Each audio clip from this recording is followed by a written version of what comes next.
একদিকে দখলদারদের জেরুজালেমে দাবানলের আগুনে পুড়ে ছারখার হয়ে যাচ্ছে, আর অন্যদিকে গাজায় তারা বোমার বৃষ্টি ফেলছে, যেখানে গত 24 ঘন্টায় প্রায় নিরীহ 40 জন ফিলিস্তিনি নিহত হয়েছে।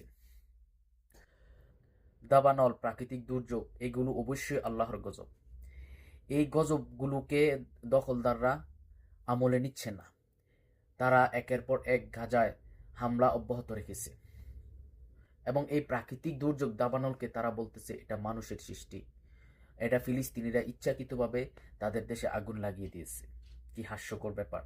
তাই তারা নিরীহ ফিলিস্তিনদেরকে গ্রেফতার করতেছে, একের পর এক জুলুম নির্যাতন করতেছে। ইতিহাসের সবচেয়ে বড় দাবানল ইসরায়েলে হচ্ছে। ইসরায়েলের জেরুজালেমে পশ্চিম তীরে প্রায় 20,000 একর জমি পুড়ে ছাই হয়ে গেছে, যার মধ্যে 70% কানাডিয়ান পার্ক পুড়ে ছাই। জেরুজালেমে পশ্চিম তীরে ওইখানে জরুরি অবস্থা জারি করা হয়েছে। প্রায় 8,000-এর ওপরে মানুষকে ওই স্থান থেকে সরিয়ে নেওয়া হচ্ছে। আল্লাহর গজব ওইখানে শুরু হয়ে গেছে। তাদের মিডিয়া ভাষ্য অনুযায়ী ওইখানে এখনো কোনো হতাহতের ঘটনা ঘটেনি, কিন্তু 20 থেকে 18 জন মানুষ দুয়ায় অসুস্থ হয়েছে, হসপিটালে নিয়ে গেছে। এই দাবানলকে তারা বলতেছে এটা ষড়যন্ত্র। ইসরায়েল বলতেছে এটা ফিলিস্তিনদের কাজ, তাই তারা ফিলিস্তিনদের উপর জুলুম চালাচ্ছে। আপনার কি মনে হয় দাবানলের আগুন নেভাতে তারা সক্ষম হবে, নাকি এই আগুনে পুড়ে পাপের শহর ছাই হয়ে যাবে?